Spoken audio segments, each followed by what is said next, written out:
Well, Timeout. I might have to. if I just say the phrase cowboy skin hat and you have no idea what I'm talking about, already you're like, I'm not loving where this is going. But Tubi, you know Tubi. Or not to be. They had a commercial last night. Thank you. That featured, they were trying to say Tubi is a home for everything, right? We have whatever you like, we've got it. Yes. Whatever you're into, we've got that. Mm-hmm. And it was, look, there was a message in it. Some people had their like fantasy little cone hats on. Some people had these flesh cowboy hats. But again, I just want to stop and start and then stop again with the cowboy skin hat. Imagine if you didn't see the commercial, someone's head shaped like a cowboy hat, but all flesh. Can we start at the beginning, though? Sure. A woman gives birth to a baby, and they say, the doctor says, oh, he's really going to like Westerns or something to that effect. And the theme of the commercial is, but what if Westerns aren't trendy when he goes to school? Are people going to make fun of my baby with a cowboy hat-shaped head? And then it goes from there, right? People making fun of them wearing their Harry Potter-like hats.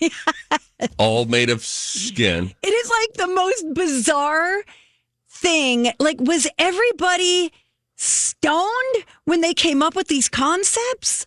There were some really weird commercials.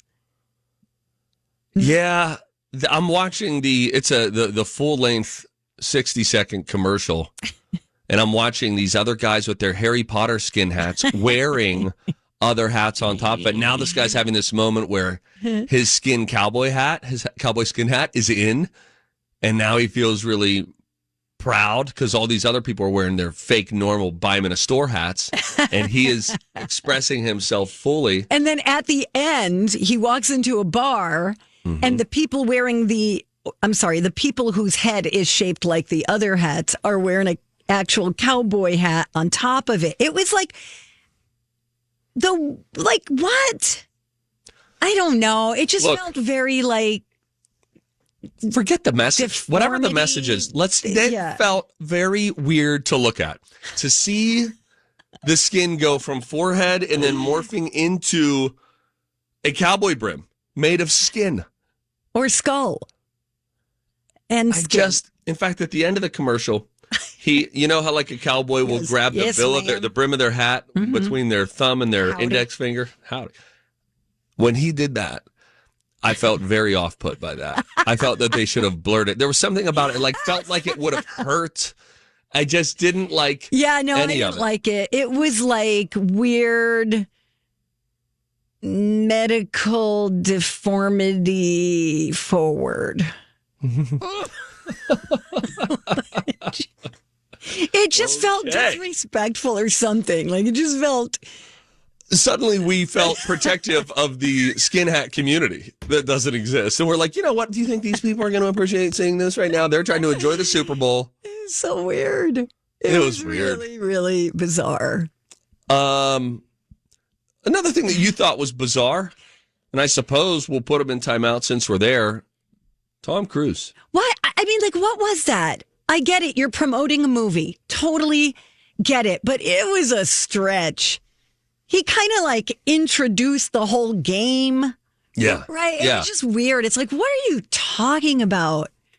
They like to do these dramatic build-ups before a game, this produced thing that and then it's clips of the other team and all that. Look, I wasn't as off-put by it as you. I got it. I didn't like the Samuel L. Jackson bit either. Now you're talking about Kendrick Lamar's halftime performance, which we will chat a little bit more about at 10 o'clock in the beat. I liked the Sam Jackson moments. I thought they were cool. I don't know. Think they were necessary. It made it a little cheesy, dare I say? Yeah, it was over the top, certainly. Yes. He was dressed as Uncle Sam. Mm-hmm. In, a top hat and red, white, and blue and all that. And he would like interludes in Kendrick Lamar's numbers. He would just pop in and be like, Mr. Lamar, can't you be less controversial or something like that? I don't know what the hell he was saying. I don't even know what Kendrick Lamar was saying for that matter. You know, my sister said, I really wish we had captions. Me and too. I said, can you imagine that poor caption lady in the office? Nobody talks to me. She's quiet. Hang on. Oh. We needed like a court reporter, who they just do it a lot faster. Yes, I don't know. yeah. It was bizarro world last night. We'll talk. I'll be curious what you thought of the overall performance. Sam Jackson aside for Kendrick Lamar here in a moment. He did something that people weren't sure if he was going to go there or not. I didn't even know when that moment was because I was waiting for it. And I'm like, is this it? I don't know what he's saying. So I don't know. Then he had all those ladies going, is he going to do it? Is he going to do it? Or something to that effect. You should have been one of his hype girls. If you would have been on that stage, I would pay $1,000 in cash. Oh, my God. For you to have been one of his hype girls. Well, Serena Williams was one of his backup dancers. She was doing a little crip walk at one point, and I was like, that looks like Serena Williams. Turns out it was. And turns out she is one of Drake's ex-girlfriends. So is SZA, who was also there. That explains a lot. Yeah, the beef continues.